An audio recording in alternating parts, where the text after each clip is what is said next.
வணக்கம். பரபரப்பு மீடியா செய்திகளுக்காக நான் நிரோஷன். ஜனாதிபதி டொனால்ட் ட்ரம்ப் இன்று செய்தியாளர்களின் கேமராக்களில் தோன்றவில்லை. இது அவருக்கு மிக அரிதானது. ஓதாமல் ஒரு நாளும் இருக்க வேண்டாம் என்று நாம் குழந்தைகளுக்கு சிறுவயதிலிருந்தே சொல்லிக் கொடுத்தது போல ட்ரம்புக்கு சிறுவயதில் கேமராவில் முகம் காட்டாமல் ஒரு நாளும் இருக்க வேண்டாம் என்று சொல்லிக் கொடுத்தார்களோ என்னவோ. வழக்கமாக வெள்ளை மாளிகையின் ஓவல் அலுவலகத்திற்கு செய்தியாளர்களை அழைத்து அதிரடி கருத்துக்களை கூறியபடிதான் கோப்புகளில் கையெழுத்திடுவது அவருக்கு வழக்கம். ஜனாதிபதி ட்ரம்ப் அமெரிக்காவில் ஏற்படக்கூடிய பொருளாதார மந்தநிலைக்கான சாத்தியம் பற்றி குறிப்பிட்டதை அடுத்து இன்று அமெரிக்க பங்குச்சந்தை சரிந்தது. திங்கட்கிழமை ட்ரம்ப் செய்தியாளர்களிடம் தலையை காட்டாததன் காரணம் அதுதான் என்கின்றது CNN தொலைக்காட்சி. அமெரிக்க ஜனாதிபதி டொனால்ட் ட்ரம்ப் தனது இறக்குமதி வரி அறிவிப்பு உலகின் மிகப்பெரிய பொருளாதாரத்தை கொண்ட அமெரிக்காவில் மந்தநிலையை தூண்டலாம் என்ற கருத்தை நிராகரிக்காததால் அமெரிக்காவில் பங்குச்சந்தை சரிவை தூண்டிய பின்னர் ஆசியாவில் பங்குச்சந்தைகள் வீழ்ச்சியடைந்தன. நியூயார்க்கில் தொழில்நுட்ப பங்குகள் கடுமையாக பாதிக்கப்பட்டன. 2022ஆம் ஆண்டுக்கு பின் நாஸ்டாக் அதன் மோசமான நாளை இன்று கண்டது. நேற்று ட்ரம்பிடம் அமெரிக்காவில் சாத்தியமான பொருளாதார மந்தநிலை பற்றிய கவலைகள் குறித்து கேட்டபோது அமெரிக்க பொருளாதாரம் மாற்றத்தின் ஒரு காலகட்டத்தில் உள்ளது, அதனால் பொருளாதார தளம்பல்கள் காணப்படும் என்றார். ஜனாதிபதி அந்த கருத்துக்களை வெளியிட்டதிலிருந்து பொருளாதாரம் குறித்து நேரடியாக கருத்து தெரிவிக்கவில்லை. ஆனால் அவரது உயர் அதிகாரிகள் மற்றும் ஆலோசகர்கள் அமெரிக்காவில் முதலீட்டாளர்கள் அச்சத்தை அமைதிப்படுத்த முயன்றனர். காரணம், அமெரிக்க முதலீட்டாளர்களின் அச்சம் கடந்த வாரம் வெளிப்படையாக தெரிய தொடங்கியுள்ளது. ஃபாக்ஸ் நியூஸில் ஞாயிற்றுக்கிழமை ஒளிபரப்பப்பட்ட ஒரு நேர்காணலில் ட்ரம்ப் அமெரிக்காவில் ஏற்பட்டுள்ள பொருளாதார கவலைகளை ஒப்புக்கொண்டார். இதுபோன்ற விஷயங்களை நான் கணிக்க வெறுக்கிறேன் என்றார். மந்தநிலை ஏற்படலாம், நாங்கள் செல்வத்தை மீண்டும் அமெரிக்காவுக்கு கொண்டு வருகிறோம், அது பெரிய விஷயம் என்றும் கூறினார். திங்கட்கிழமை அமெரிக்க பங்குச்சந்தை வீழ்ச்சியை தொடர்ந்து செவ்வாய்க்கிழமை ஆரம்ப வர்த்தகத்தில் ஜப்பானின் நிக்கை 2.3% வீழ்ச்சியினை கண்டது. தென்கொரியாவின் காஸ்பி 2% வீழ்ச்சியடைந்தது மற்றும் ஹாங்காங்கின் ஹாங்செங் குறியீடு 1.5% குறைந்தன.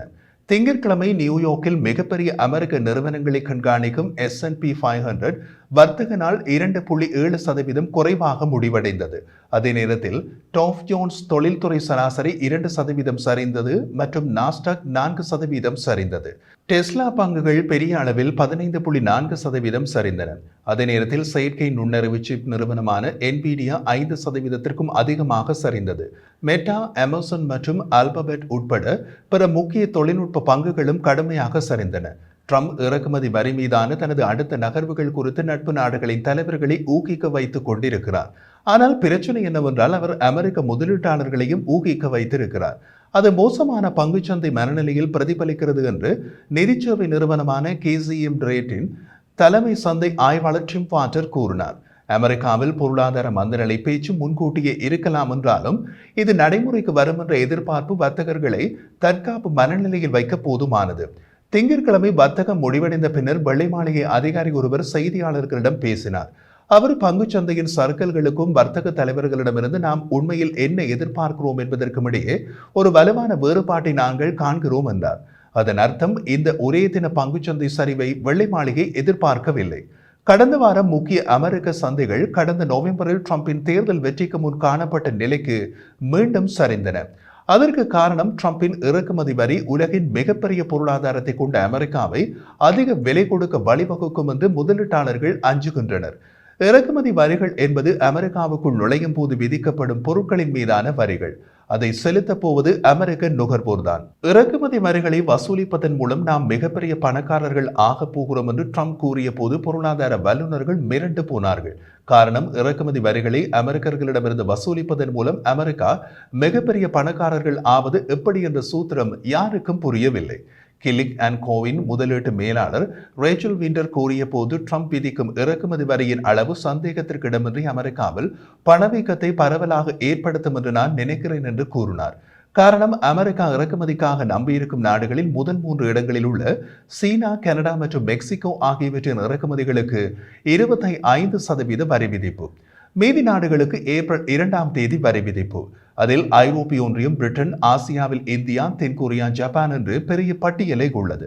ட்ரம்ப் இந்த விஷயத்தில் சமத்துவத்தை கடைபிடிக்கிறார். கனடா, மெக்சிகோ, சீனாவிடம் யாராவது என்ன உங்கள் நாட்டின் மீது 25% வரி விதிப்பாமே என்று விசாரிக்க போனால் கவலைப்படாதீர்கள், உங்களுக்கும் ஏப்ரல் 2ஆம் தேதி வரும் என்ற பதில் வரும். டெஸ்லாவின் பங்கு விலையில் ஏற்பட்ட சரிவு அந்த இறக்குமதி வரி விதிப்பின் மீதான நிச்சயமற்ற தன்மையுடன் இணைக்கப்பட்டுள்ளது. இது கார் உதிரி பாகங்களுக்கான அமெரிக்காவின் முக்கிய சந்தைகளான கனடா மற்றும் மெக்சிகோ மீதான வரி விதிப்புடன் நெருக்கமாக தொடர்புடையது.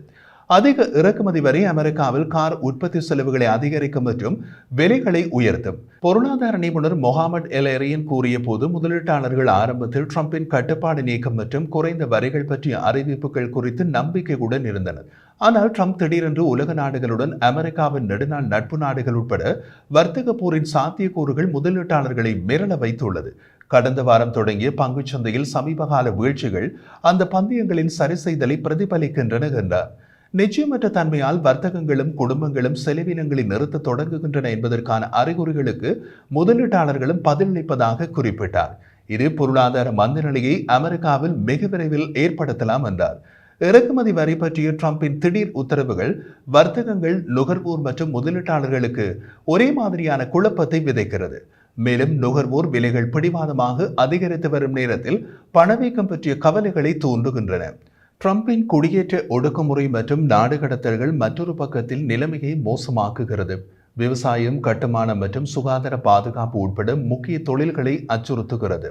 அந்த தொழிலின் மனித வளத்தின் முதுகெலும்பே ட்ரம்ப் சட்டவிரோத குடியேற்றவாசிகள் என்று கூறி நாடு கடத்தும் ஆட்கள்தான். அந்த தொழில்கள் வேலைக்கு அமர்த்து ஆட்களை தேடி போராடி வருகின்றன.